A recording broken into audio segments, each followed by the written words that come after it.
Olá companheiras, olá companheiros, saudações petistas, sejam muito bem-vindas e muito bem-vindos a mais um episódio do podcast Em Tempos de Guerra, a Esperança Vermelha. Hoje é sexta-feira, dia 12 de junho, dia dos namorados, e mesmo vivendo tempos tão difíceis e tão duros, a gente começa o episódio de hoje com uma canção especial, a interpretação da cantora mexicana Amparo Ochoa, de uma canção de Luiz Henrique Mejía, num concerto pela paz feito no ano de 1983 na cidade de Manágua, na Nicarágua, e a canção se chama Para Amar em Tempos de Guerra.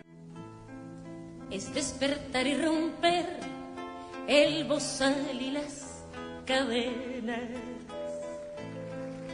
es conjugar y sentir el verbo amar sin fronteras,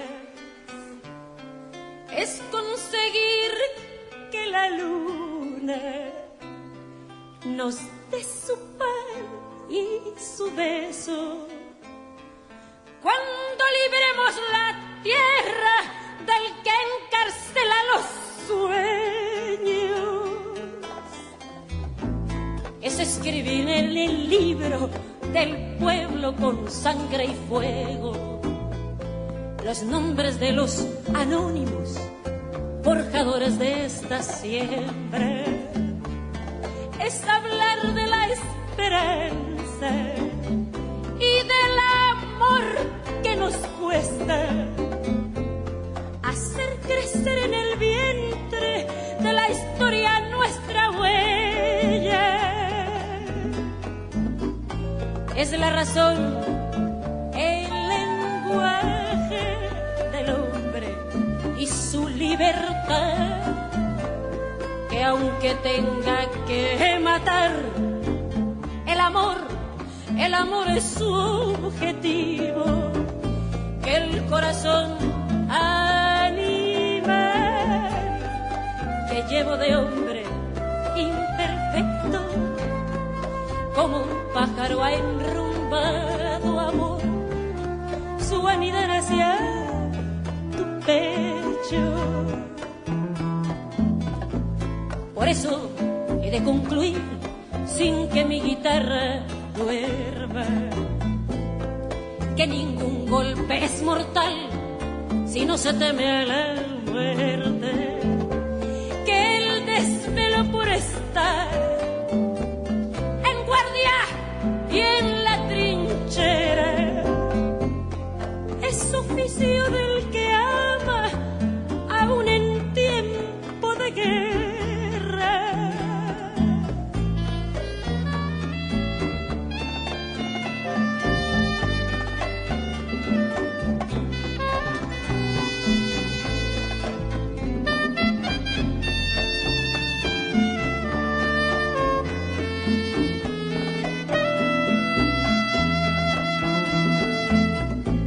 Por eso he de concluir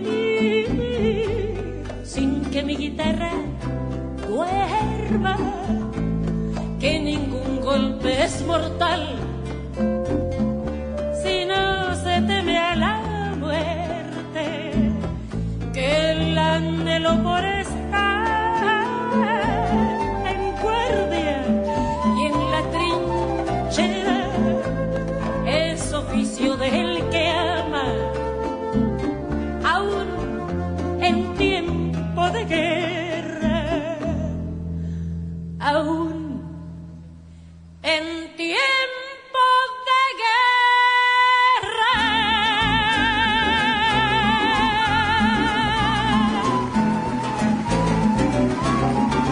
La la la la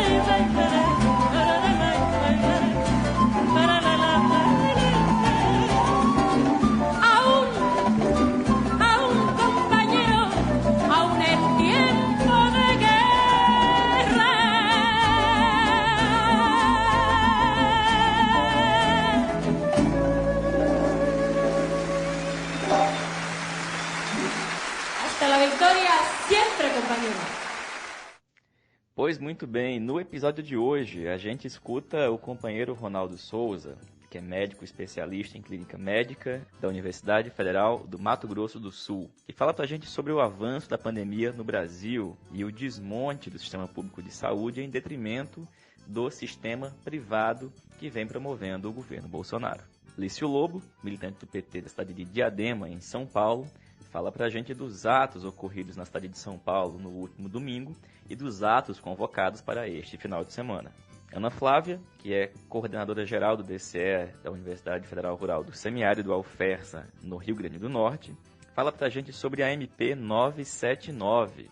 O Olavo Carneiro, da Executiva Estadual do PT no Rio de Janeiro, que comenta pra gente a indicação da companheira Benedita da Silva para a disputa da prefeitura da capital fluminense.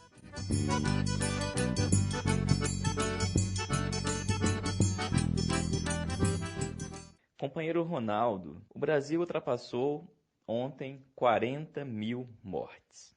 Mesmo assim, o que a gente está vendo no país inteiro são medidas de flexibilização e afrouxamento das medidas de isolamento social. Ronaldo, na tua opinião, a gente está caminhando para uma segunda onda, ou uma continuidade dessa primeira onda que já marca mais de 1.000 mortes diárias no país há mais de 2 semanas? E o cenário, na tua opinião, tende de fato a piorar? E, evidentemente, como que está, na tua opinião, o sistema público de saúde? Muito bom dia a todos os ouvintes. Eu sou o Ronaldo de Souza Costa, sou médico clínico e médico do trabalho, trabalho na UFMS, Universidade Federal de Mato Grosso do Sul, e fui convidado hoje para a gente conversar um pouco sobre a questão do coronavírus no Brasil. Uma pandemia que assolou o nosso país e a nossa população em um momento muito complicado, onde o governo tem políticas completamente irresponsáveis, sem nenhum tipo de compromisso com a saúde das pessoas. Hoje, no Brasil, nós temos aproximadamente 41.058 mortes pelo coronavírus. O primeiro caso no Brasil foi identificado em 26 de fevereiro e o primeiro óbito em 17 de março. Portanto, podemos verificar que nós estamos em uma curva bastante ascendente. Muitas pessoas morrendo, mortes evitáveis por causa da política irresponsável de contenção da pandemia no Brasil.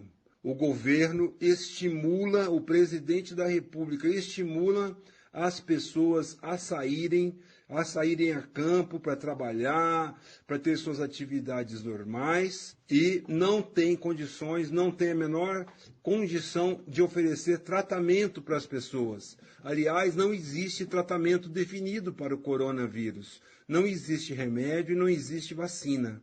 Então, empurrar as pessoas para o contato interhumano é colocar as pessoas frente a frente para transmitir a doença uma para a outra. Uma conduta irresponsável, é um crime contra a saúde pública, é um crime contra a saúde das pessoas. É importante a gente frisar que o coronavírus é uma zoonose, é mais uma doença decorrente da interação irresponsável do homem com o meio ambiente. Assim como o HIV em 1980 foi transmitido dos primatas, assim como a gripe suína foi transmitida do porco, né? Assim como muitas outras doenças, como ebola, têm relação direta com desequilíbrio ambiental, quando o homem entra num ambiente, desequilibra esse ambiente, então o coronavírus também é mais uma doença, é uma zoonose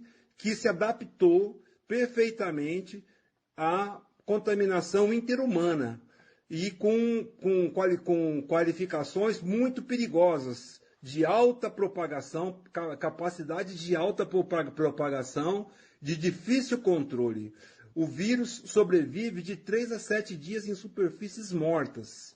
Então, a única forma que nós temos hoje de evitar a propagação do coronavírus é o isolamento social. Nós estamos observando que essa política de atenção ao coronavírus está sendo mais uma vez utilizada para poder financiar o setor privado de saúde.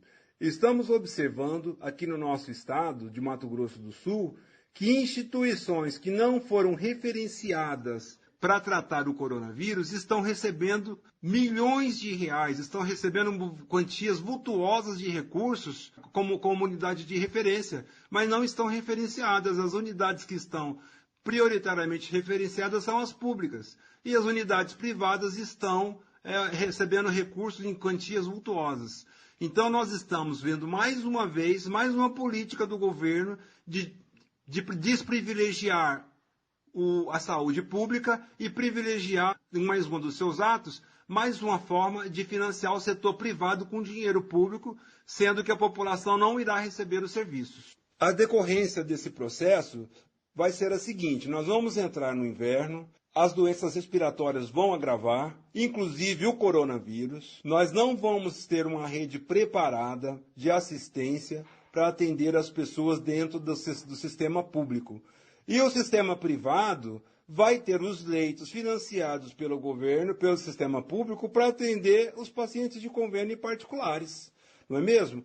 Então, mais uma vez, uma crise, uma situação de calamidade pública, as pessoas vão penar, vão sofrer por decorrência de falha no processo de gestão e de aplicação dos investimentos dos recursos da saúde. Nós temos a questão do SUS, que já estava combalido, né? O governo federal está desmontando completamente o SUS, e agora, ao invés de ter atitudes que garantam a seguridade social, o direito das pessoas de permanecer em casa com segurança, sem se exporem à contaminação, à disseminação do vírus, o governo utiliza os recursos do SUS para financiar o setor privado mais uma vez. Eu acredito que será necessário nós, do campo da esquerda, elaborar, propor de forma urgente um projeto de lei de responsabilidade sanitária, porque senão nós seremos usurpados.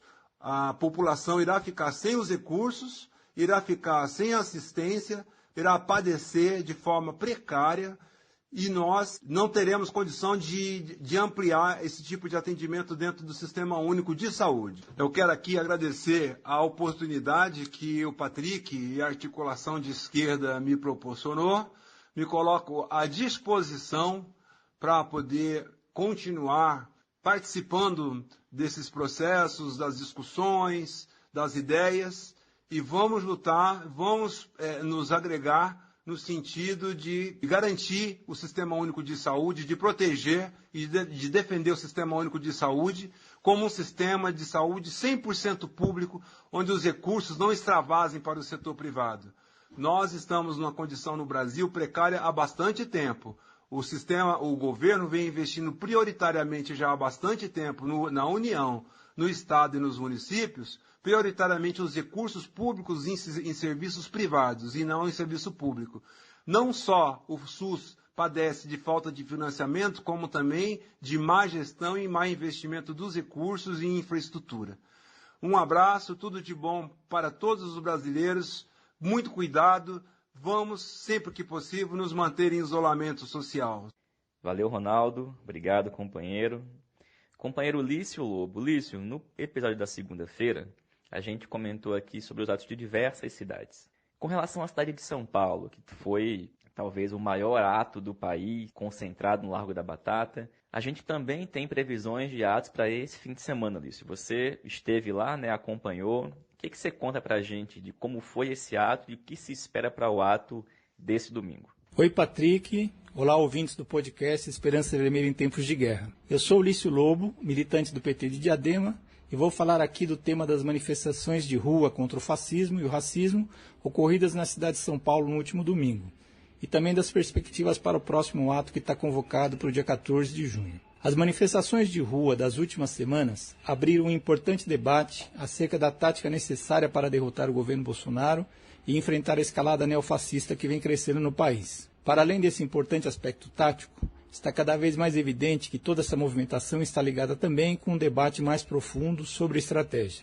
Então é importante começar pela análise da situação concreta e dos fatos, para podermos fazer o debate estratégico com os dados da realidade. Podemos dizer que o impulso e a inspiração para as manifestações aqui em São Paulo vieram do exemplo das mobilizações que vinham ocorrendo em Porto Alegre e que tiveram um importante momento no dia 25 de maio, quando as torcidas do Internacional e do Grêmio, junto com militantes dos movimentos populares, barraram uma carreata bolsonarista, daquelas que vem assombrando várias cidades brasileiras, bradando pelo fim do isolamento social e pela intervenção militar golpista. No domingo seguinte, dia 31 de maio, torcedores de diversos times organizados dos grandes clubes paulistas, Corinthians, Palmeiras, Santos e São Paulo, ocuparam parte da Avenida Paulista, numa manifestação pela democracia. O ato reuniu membros da Gaviões da Fiel, da Mancha Alviverde, da Torcida Independente, da Torcida Jovem do Santos, do Palmeiras Antifascista, da Democracia Corintiana, do Porcomunas, além de outros grupos.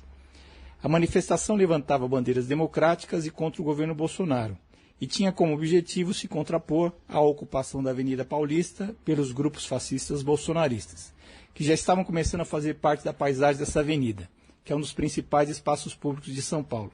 Em determinado momento da manifestação, os bolsonaristas, ao que tudo indica com uma mãozinha de oficiais da PM, passaram a provocar os manifestantes das torcidas. E a tropa de choque passou a atacar violentamente a manifestação, dando respaldo e atuando como segurança da manifestação fascista.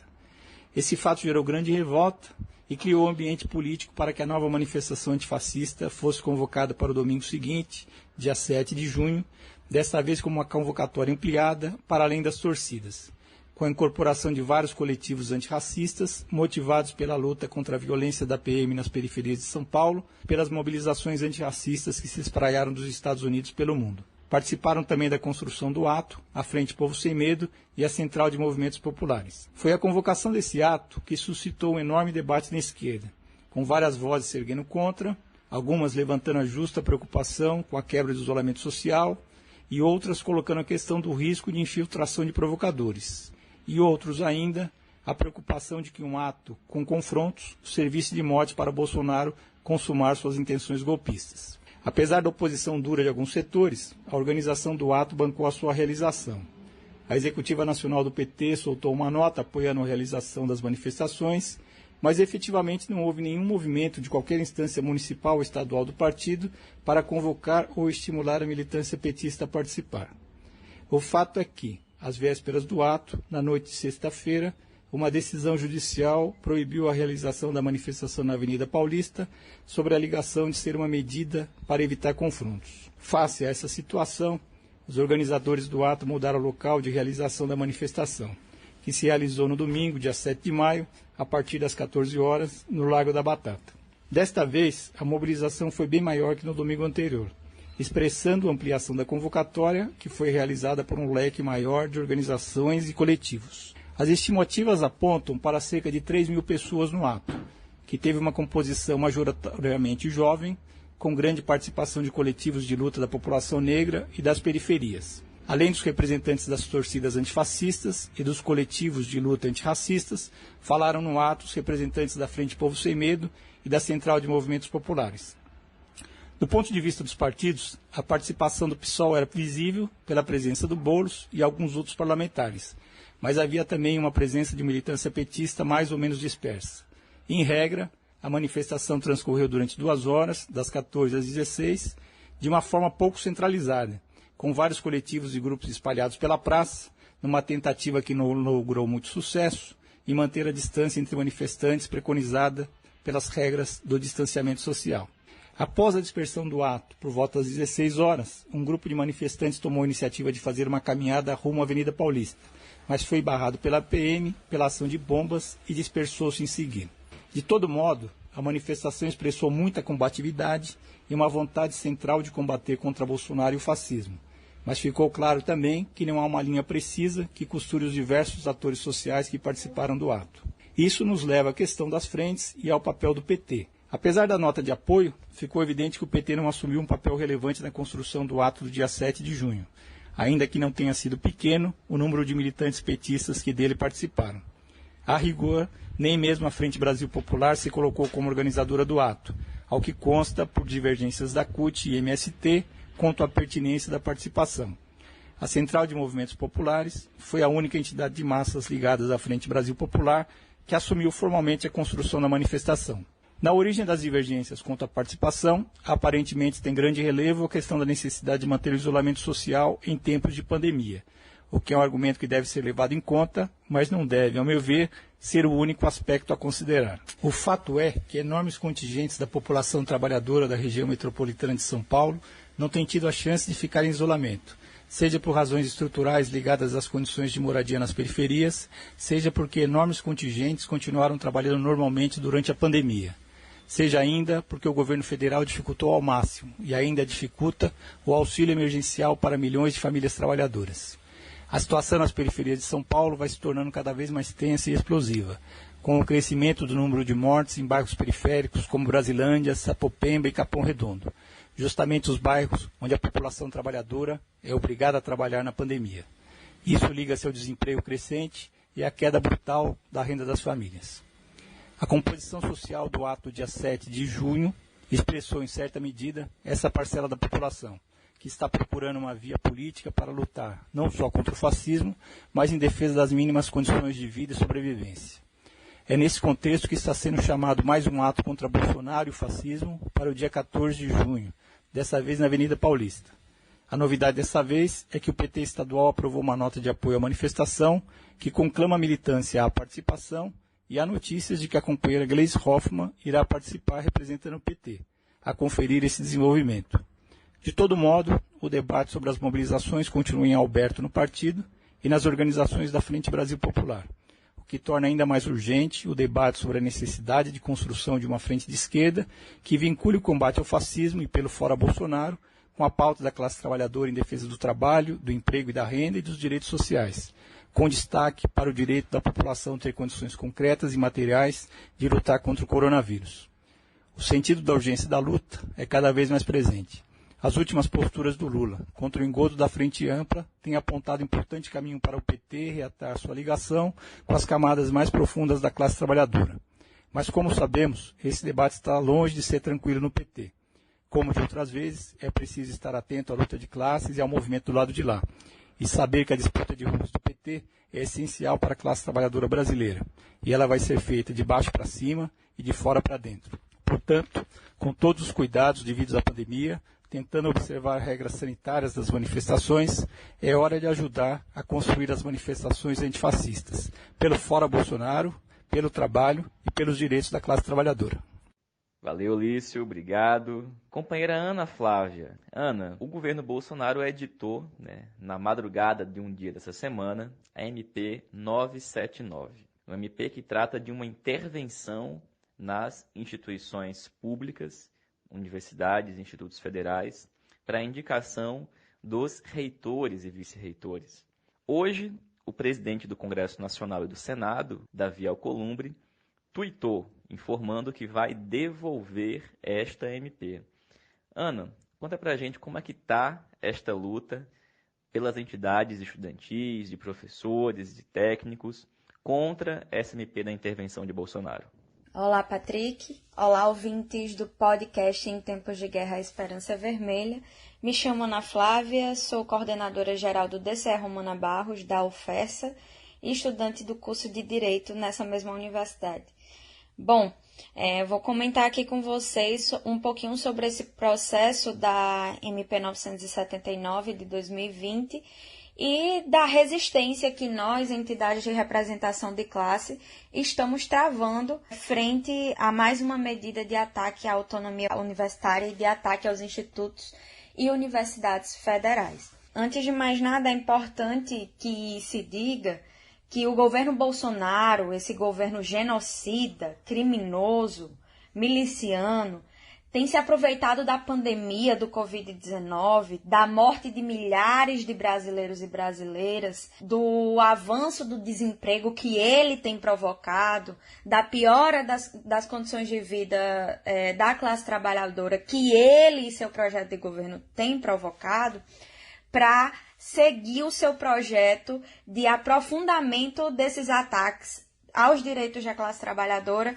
e, em consequência, também das universidades e institutos federais, de ataques à autonomia universitária, de ataques ao nosso orçamento, de ataques ao nosso ensino, que deve ser gratuito, de qualidade, com as diversas tentativas de impor as atividades remotas, e também com o recente encaminhamento do projeto Futurice ao Congresso Nacional pelo MEC.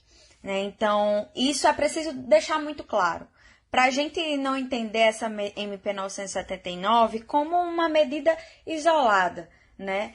Essa MP, ela visa com que o governo nomeie interventores para as universidades e institutos federais em tempos, pelo tempo que durar a pandemia, se justificando através da pandemia, para nomear interventores nas nossas instituições. Patrick e ouvintes, a gente precisa entender que, pagando do que temos de hoje até dezembro, né, são em torno de 16 universidades federais que precisam ter renovação dos seus reitores, dos seus dirigentes máximos, e são 4 institutos federais que também precisam dessa renovação.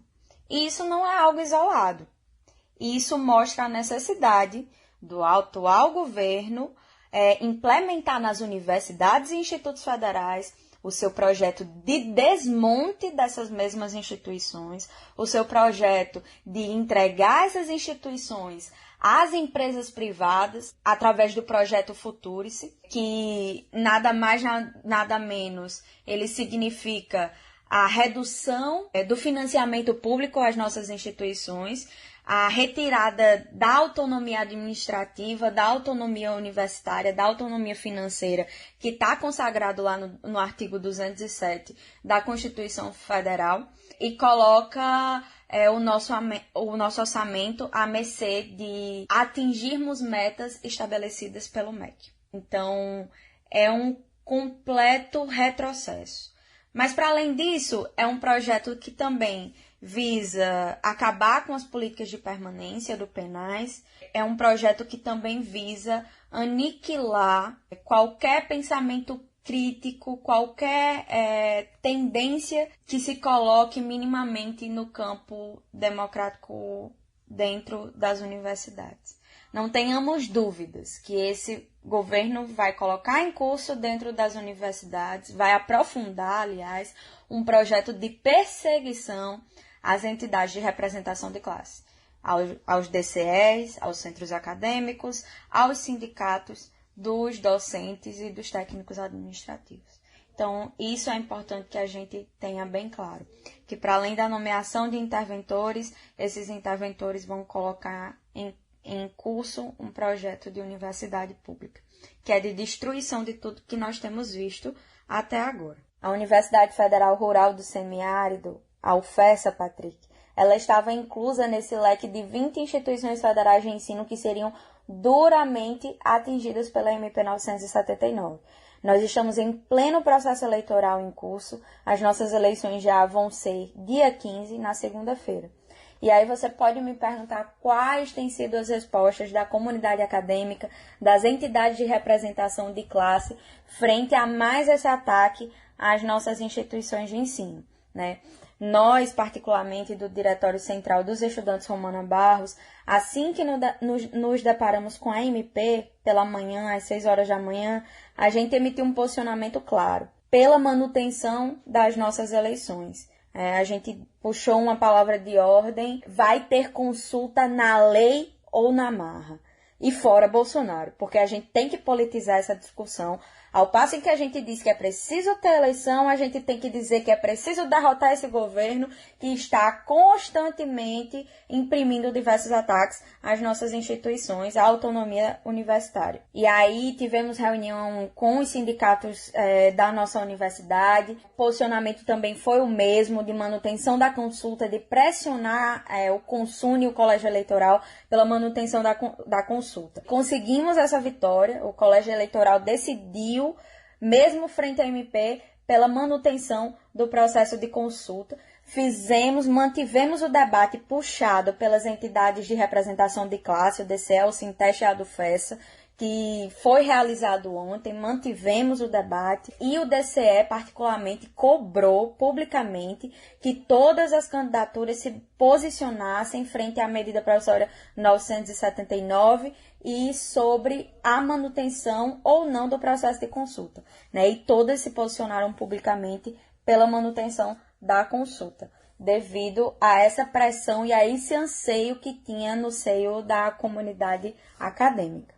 Nacionalmente, a UNE se posicionou, a ANDIF se posicionou e as frentes parlamentares em defesa dos institutos federais e pela valorização das universidades federais teve reunião ontem pela manhã e decidiu entrar com uma ADI, uma ação direta de inconstitucionalidade em relação à MP. No mesmo tempo, vários parlamentares entraram com pedido de devolução da MP no Congresso Nacional. Rodrigo Maia estava fazendo várias declarações sobre que a medida provisória era inconstitucional, etc. e tal, mas, claro, nós não devemos nos apoiar nas falas de Rodrigo Maia, né? É só com a nossa mobilização, a mobilização do lado de cá, é só a gente aumentando a temperatura da nossa luta que a gente conseguiria fazer uma pressão do ponto de vista real que impactasse na decisão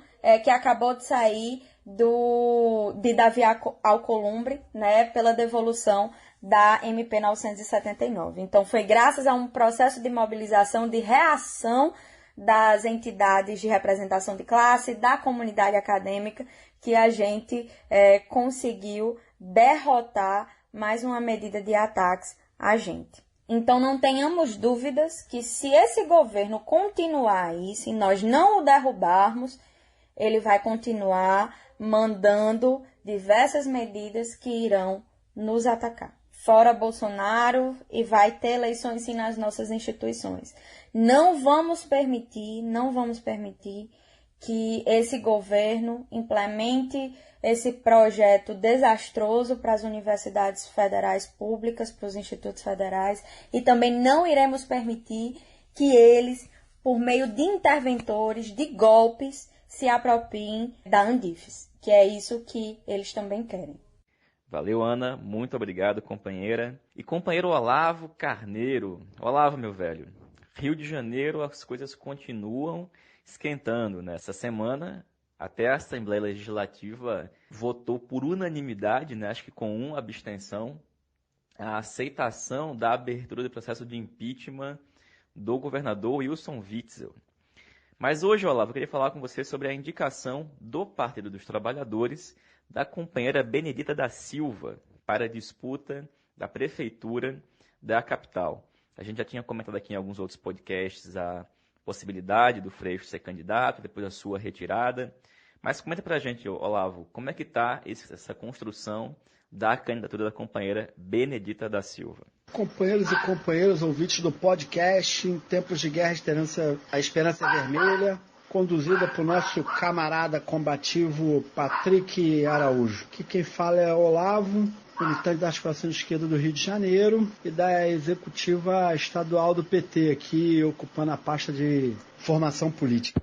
Bom, vou, provocado aí pelo nosso querido Patrick, tratar brevemente aqui sobre a indicação do PT da pré-candidatura da companheira Benedita da Silva a prefeita do Rio de Janeiro. Primeiro, é muito importante contextualizar a tática eleitoral do PT na cidade do Rio de Janeiro há um mês atrás, em diálogo, em concordância com a direção nacional. Bom, o PT aqui da capital do estado, sob a direção nacional, tinha uma posição política de apoiar o companheiro Marcelo Freixo, deputado federal, pelo PSOL aqui do estado. Inclusive eu abordei há pouco Marcelo Freixo num podcast atrás. É bom salientar que a posição do PT é uma posição nacional de uma compreensão da necessidade de derrotarmos e enfrentarmos o fascismo e o ultraliberalismo nas ruas e nas urnas. Então, a postura do PT fluminense e carioca Vai no sentido de fortalecer a esquerda para enfrentar seus representantes aqui. O Crivella, o representante do neofascismo bolsonarista, que pode, inclusive, pode até não ser mais o representante principal, e o Eduardo Paes, representante do ultraliberalismo. Até um mês atrás, mais ou menos, então o cenário na capital do Rio de Janeiro era uma disposição do Marcelo Freixo em ser candidato, uma disposição do PT de apoiar a candidatura do Marcelo Freixo, por ser esta candidatura no campo da esquerda, a candidatura com mais potencial, vigor eleitoral, por demonstração nas urnas dos anos anteriores.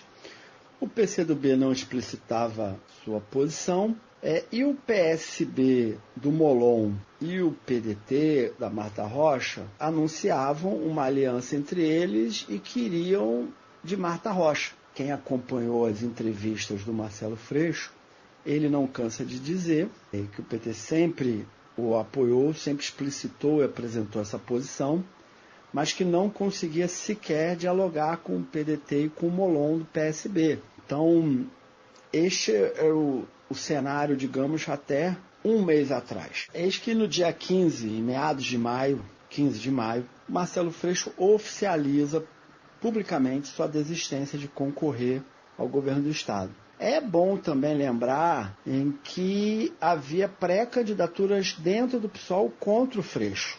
Pré-candidaturas que diziam que queriam disputar prévia interna contra o Freixo, entre outras coisas porque não aceitavam a aliança, especialmente com o PT. Então, neste cenário de questionamentos internos no PSOL e de uma dificuldade de setores como PSB do Molon, PDT e o próprio PCdoB de avançar no diálogo na construção de uma unidade da esquerda, o Freixo declara sua retirada e desistência, porque acha que a conjuntura é para construir unidade e o nome dele não estava viabilizando esta unidade. Eu quero emitir uma opinião individual que acho que o Freixo errou ao desistir, porque ele, como um dos candidatos mais fortes, ou o candidato mais forte da esquerda, a retirada dele, na verdade, não organiza. Ela sequer permite uma reorganização da esquerda. Ela tende a desorganizar completamente a esquerda, né? Porque aí você também perde nomes de referência com densidade eleitoral já estabelecido, né, para cumprir esse papel da unidade das esquerdas, né, na capital do Rio de Janeiro. Neste cenário, em torno do dia 5 de junho, o PT oficializa o oferecimento do nome da companheira Benedita como pré-candidata à prefeitura, ainda no espírito de defender a unidade das esquerdas. Veja, tem uma resolução do Diretório Regional do PT do Rio de Janeiro, do último sábado, dia 6, que reforça essa defesa da unidade das esquerdas e enfatiza a busca e continuará buscando a unidade das esquerdas. Mas num contexto de retirada do Marcelo Freixo, o Partido dos Trabalhadores apresenta o nome da companheira Benedita da Silva. Inclusive um nome bem, digamos, bem a calhar nessa conjuntura. Companheira mulher, negra, empregada doméstica, de favela, num período onde o racismo estrutural está aí apresentado para o mundo, onde no Rio de Janeiro nós temos uma política de atirar na cabecinha e o reforço de uma prática do terrorismo institucional e do racismo institucional praticado pelas polícias com o genocídio da nossa juventude negra de periferia, trazer uma companheira do quilate da Benedita da Silva, de origem popular, que viveu a maior parte da sua vida dentro de comunidade, nos parece apresentar um nome à altura da conjuntura de enfrentar esse neofascismo e esse liberalismo que despreza a vida humana, despreza os pobres. A Benedita e a direção partidária, coerente com a sua defesa da unidade, vai procurar, vai dialogar com a direção do PSOL, com lideranças do PSOL, do PCdoB, do PSB, do PDT, Então, a perspectiva, a linha política da necessidade das esquerdas, ela se mantém como eixo prioritário para o PT do Rio, né? E vamos buscar o diálogo com essas outras forças, apresentando o nome da companheira Benedita. Valeu, Olavo, muito obrigado, companheiro. E pessoal, essa foi mais uma edição do podcast Em Tempos de Guerra, a Esperança é Vermelha. Como vocês sabem, a gente está disponível no Spotify, na Rádio Public, no Google Podcast, várias outras plataformas e também por meio de áudios de WhatsApp. A gente pede que você compartilhe, ajude a divulgar e que também assista às quintas-feiras, às 19 horas, o programa Antivírus, no Facebook do jornal Página 13, um programa antivírus com o companheiro Walter Pomar e a companheira Natália Sena. E na próxima quinta-feira, a gente tem a estreia de mais um programa, o programa Contramola. O Contramola será o programa com o companheiro Walter, com a Natália e comigo, o Patrick, onde nós faremos discussões relativas aos debates mais estratégicos e será transmitido por meio do canal do Contramola no YouTube. Se programe, ele começa a partir das 9 da noite e vai até às 11 horas. Então é só se organizar para assistir, mandar perguntas e acompanhar junto com a gente, tá bom? Um ótimo dia dos namorados para todos e todas, um bom fim de semana, saudações petistas, fora Bolsonaro, fora Mourão, fora todos que governam suas políticas por novas eleições. Até mais.